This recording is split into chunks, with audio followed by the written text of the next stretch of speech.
News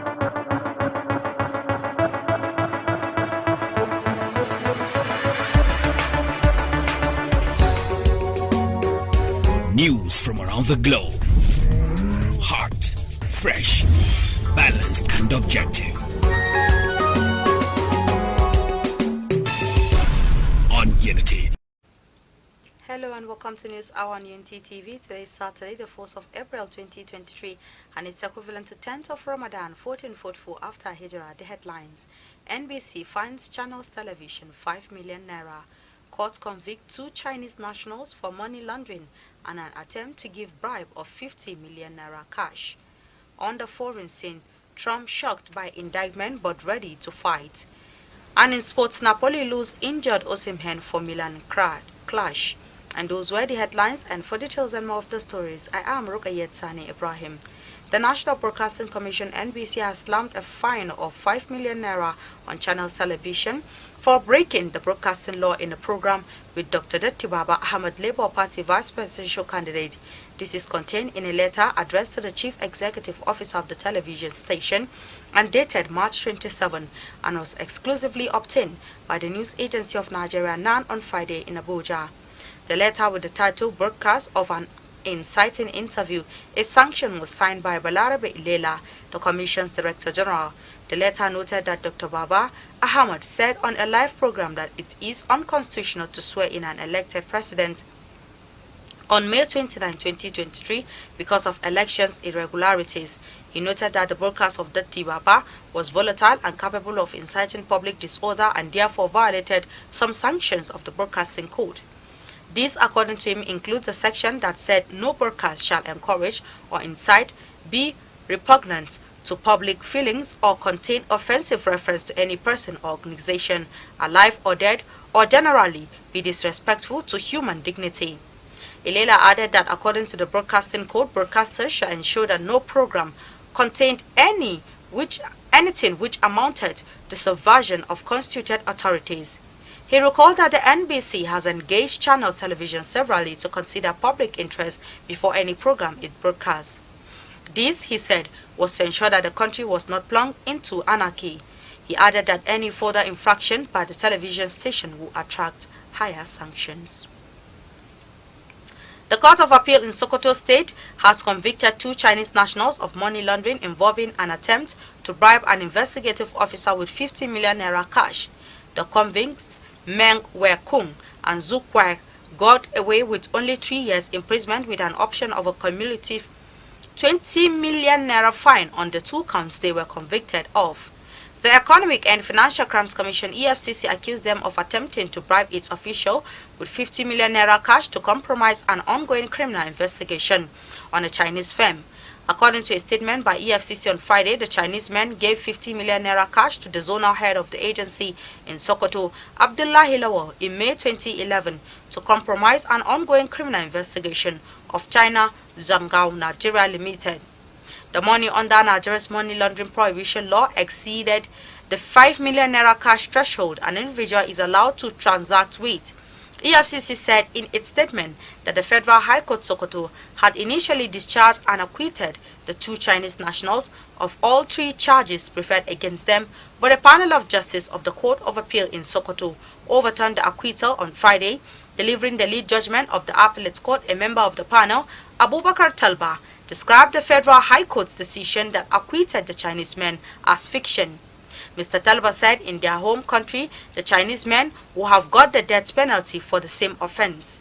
The judge went on to sentence the Chinese men to 3 years imprisonment on 2 counts of conspiracy to commit money laundering and money laundering. The controversy surrounding the rumored resignation of Minister of State for Petroleum Resources Chief Temipre Silva was brought to an end, on Friday after the presidency confirmed Silva's resignation. Special Assistant to the President on Digital Communications, Bashir Ahmed, disclosed this via its verified Twitter handle, adding that Silva resigned to pursue his gubernatorial ambition. It was reported on Friday that there was controversy over the resignation of Silva as senior officials of the Federal Ministry of Petroleum Resources refused to confirm whether their boss had resigned. The report stated that though the officials admitted that the rule of the All Progressives Congress APC required the minister to have resigned in about 30 days before the April 14, 2023 governorship primaries, they refused to confirm his resignation. Silva has served as the governor of Bayelsa in the past for one full term between 2008 and 2012. At the time, he was a member of the People's Democratic Party (PDP), which is now an opposition party, was at the time of Silva's reign as governor, the party running the federal government. It was recently reported that some APC members in Bayelsa State had called on the national leadership of the party to disqualify Silva from contesting the governorship primaries of the party over his refusal to resign his position as a minister. The report stated that the party members from 43 wards in Ekeremo, Ogbia, Sagbama, Kolokuma, Opokuma, and Southern Ijaw local government areas of the state in a petition to the party national leadership pointed out that as at the time the minister was screened, he had not resigned. Minister of Police Affairs Muhammad Dingyadi has inaugurated the 16-member governing board of Police Academy, POLAC, after President Muhammad Buhari's approval. The appointees, comprising stakeholders from the security agency and the academia, were inaugurated at the Ministry of Police Affairs headquarters in Abuja. Dingyadi reaffirms the president's commitment to bequeath a reform professionalized and motivated force with a view to constitutionalizing proactive policing. The minister said POLAC encourages the advancement of learning and to avail officers the opportunity to acquire higher and liberal education without discrimination of sex, political, religious, or ethnic affiliation. The institution took off in 1988 at the two temporary campuses, Police Training School, Chalawa in Kano, where cadet inspectors were trained, and Police College in Kaduna, where cadet ASPs were trained. Inspector General of Police IGP Usman Baba Al-Kali pledged the commitment of the council, adding that the academy continues to produce fine police officers in various fields of study.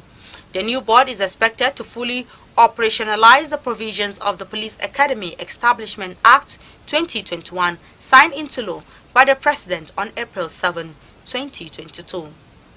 The Presidential Committee on Repatriation, Return and Resettlement of Displaced Persons in the Northeast says no fewer than 300,000 displaced persons have been repatriated from neighboring countries.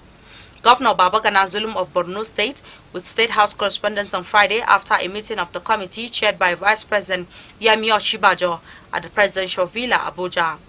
Zulum, who is the Vice Chairman Technical Working Group, said that 15 billion naira has been released for the fourth phase of the assignment. According to Zulum, the repatriation is in its fourth phase as activities will commence soon. He said that the guidelines were provided for respective agencies that will handle the tax. And on the foreign scene, Donald Trump's legal team went on the offensive on Friday following his historic indictment, vowing the former president would never seek a plea deal and was ready to fight all charges. Trump is to be booked, fingerprinted, and will have a mugshot taken at a Manhattan courthouse on Tuesday afternoon before appearing before a judge as the first ever American president to face criminal charges. Trump is to be booked, fingerprinted before a judge as the first ever American president to face criminal charges. Tokopina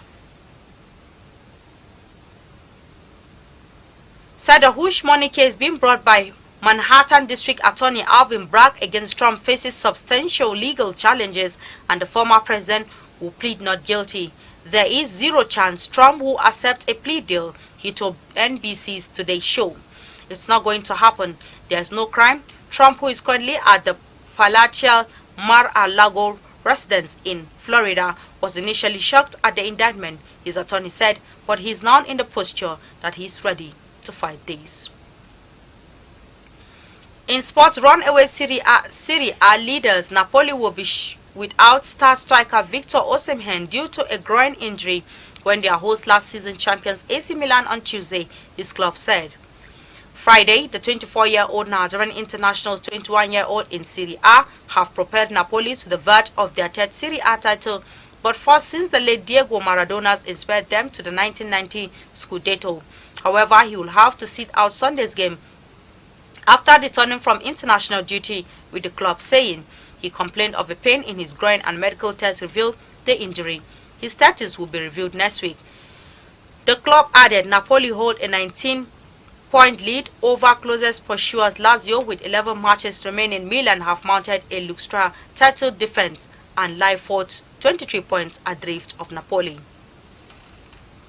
With this story, we've come to the end of our bulletin for today. You can follow us on our social media handles at Facebook, Instagram and Twitter at Unity Radio FM TV, respectively. You can also watch us live on our YouTube channel at Unity FM TV. I am Rukayat Sani Ibrahim. Thanks for watching and enjoy the rest of our programs. Do have yourself a lovely day.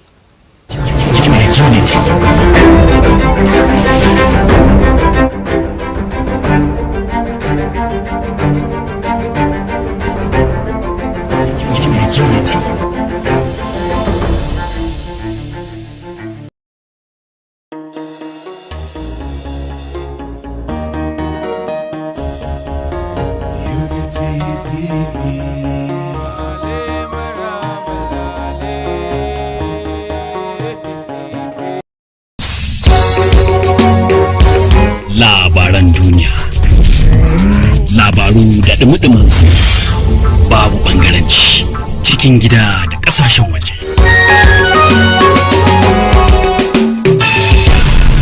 Unity.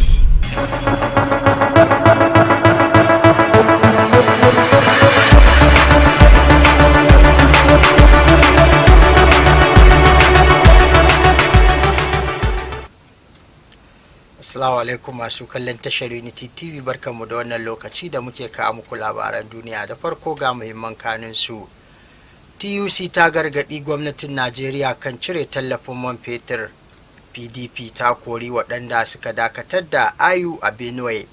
A labarin ƙetare kuwa akwai yiwuwar kotun ICC ta yi wato amfani da Afirka ta Kudu wajen kame Putin. Sai kuma a fagen wasanni inda Barcelona ke son maido da Lionel Messi.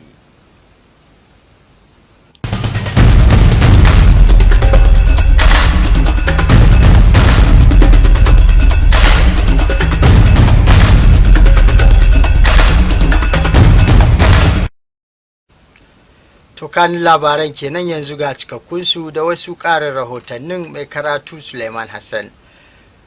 Ƙungiyar kwadago ta TUC a Najeriya ta gargaɗi gwamnatin tarayya da ta guji janye tallafin man fetur a daidai wannan lokaci da talakawan ƙasar nan ke cikin mawuyacin hali na matsin tattalin arziki. Ƙungiyar na ganin idan har gwamnati ta janye tallafin farashin man, to hakan zai ƙara wa jama'ar ƙasar nan ɗimbin wahalhalu da kuma matsin tattalin arziki. Abinda kuma kungiyar ta TUC ke cewa ba za ta amince da shi ba. A tattaunawarsa da manema labarai, mai magana da yawun kungiyar Comrade Nuhu Toro ya ce babu yadda za a yi a cire tallafin ba tare da an zauna an tattauna batun cire tallafin tsakanin masu ruwa da tsaki ba. Ya ce matukar aka cire tallafin man, to farashinsa zai yi tashin goron zabi, abinda kuma zai shafi farashin sauran kayayyaki a ƙasar nan.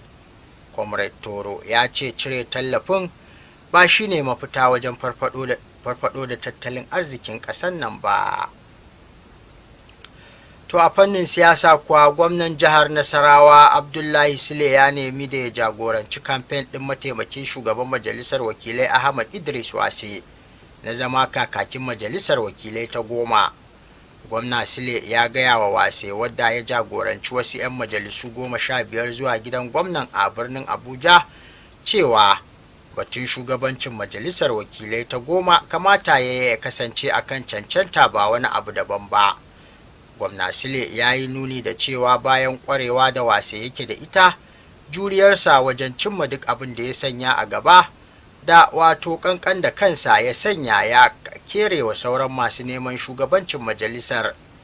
Ya ce tabbas suna sane cewa maganar shugabancin majalisar ta wato gaba an fara yin ta duk da ba a hukumance ba, inda ya kara da cewa Wase ba shi da bukatar zuwa ya sanar da shi, saboda shi da kanshi zai jagoranci kamfen ɗin zaman Wase ɗin kakakin majalisa domin yankin arewa ta tsakiya ya samu kujerar. A tun farko dai Wase ya gaya wa gwamna Abdullahi Sule cewa yankin arewa ta tsakiya ne ya cancanci ya amfana sosai da gwamnatin gaba mai zuwa.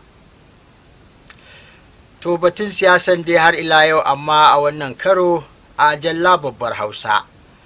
Gwamnatin jihar Kano ta yi kira ga zababben gwamnan jihar Injiniya Abba Kabir Yusuf ya yi haƙuri ya daina fitar da sanarwar hukuma da sunan shawara ga jama'a. A cewarta, irin wannan shawara za ta iya haddasa rudani da babu gaira babu dalili a cikin jihar. Wannan na kunshe ne a cikin wata sanarwa da kwamishinan yaɗa labarai da harkokin cikin gida na jihar Kano Muhammad Garba abinda zababben gwamnan ya yi na bayar da umarni kan wani batu da ya shafi fitar da mai da martani ga ofishin zababben gwamnan, inda gwamnatin ta Kano ta ce abinda zababben gwamnan ya yi na bayar da umarni kan wani batu da ya shafi manufar gwamnati daidai lokacin da gwamnati mai ci har yanzu ke kan mulki tamkar riga malam masallaci ne. Ta ƙara da cewa kamar yadda yake kunshi a cikin tsarin mulkin Najeriya, Dr. Abdullahi Umar Ganduje zai ci gaba da zama gwamna mai cikakken iko har zuwa ranar 29 ga watan Mayu, kuma yana da damar gudanar da ayyukansa hatta a ranar jajiberin saukarsa daga mulki. A ranar Alhamis ne dai gwamna mai jiran gado Abba Kabir Yusuf ya fitar da wata sanarwa wadda ta bayyana a matsayin shawara yana kira ga masu gine-gine a filaye da wuraren gwamnati ciki har da masallatai da makabartu da makarantu da sauransu da su dakata, lamarin da ya janyo zazzafar muhawara da kace na ce musamman a shafukan sada zumunta. Kwamitin zartaswa na jam'iyyar PDP a jihar Benue ya dakatar da shugabannin mazaɓar Igorov da ke ƙaramar hukumar Boko a jihar. Shugabannin mazaɓar ne suka dakatar da dakataccen shugaban jam'iyyar na ƙasa Dr. Iyochiya Ayu a wani taron manema labarai a Makurdi, babban birnin jihar ta Benue a ranar Alhamis. Muƙaddashin shugaban jam'iyyar PDP na jihar Isaac Mfo ya ce dakatarwar za ta ɗauki tsawon wata guda, inda Mfo ya ce a lokacin dakatarwar kwamitin zartarwar jam'iyyar na jiha zai ɗauki nauyin kula da harkokin jam'iyyar na mazaɓar ta Igorov. Ya ce an dakatar da kwamitin zartarwar na jam'iyyar PDP a gundumar Igorov na tsawon wata guda har zuwa lokacin da al'amura za su daidaita a jam'iyyar a yankin. Shugaban jam'iyyar PDP na jihar ya ce kwamitin zartarwa na jam'iyyar PDP a gundumar Igorov za ta miƙa duk wasu takardu da sauran abubuwan da ke hannunsu na jam'iyyar ga kwamitin zartarwa na jam'iyyar na jiha ba tare da ɓata lokaci ba. Ya ƙara da cewa kwamitin ayyuka na jihar zai gudanar da al'amuran jam'iyyar a gundumar ta Igorov har zuwa lokacin da za a zartar da hukunci.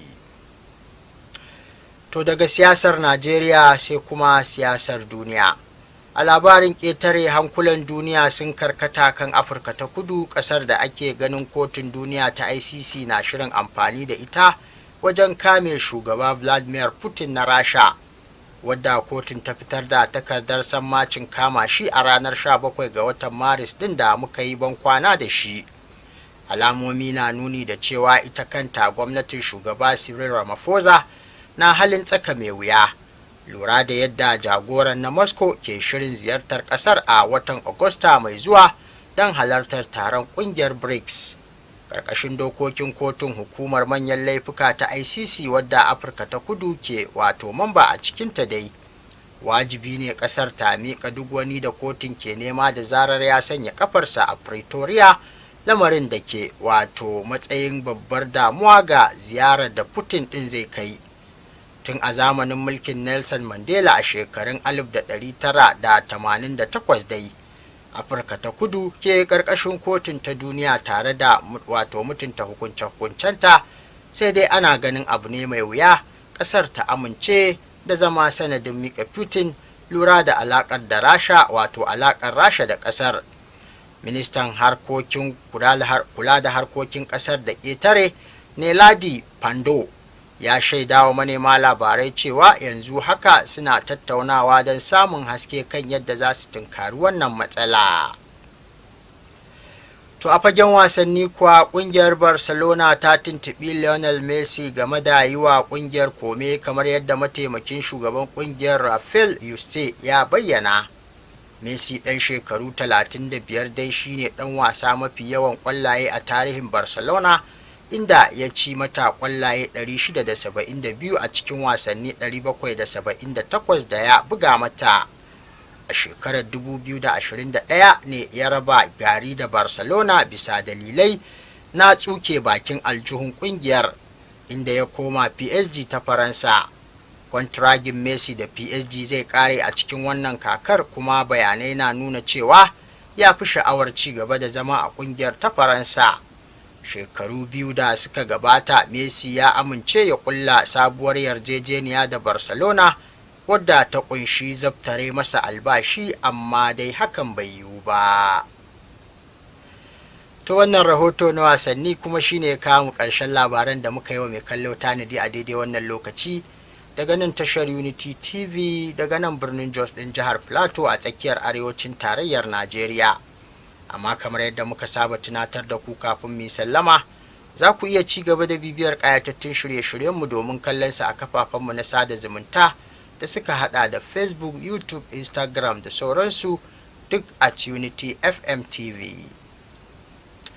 To yanzu a madadin kowa da kowa, musamman wato abokan aiki injiniyoyin da suka tabbatar da zuwan labaran kan kwalbar talabijin da kuma wayoyin hannunku, Awwal Ibrahim GSM da kuma Muhammad Shamsuddin Kabir Albashir, ni ne Suleiman Hassan na tace na kuma karanto muku labaran, nake mana fatan alkhairi, mu kasance lafiya. Labaran duniya, labaru da dumi su, babu ɓangaranci, cikin gida da ƙasashen waje.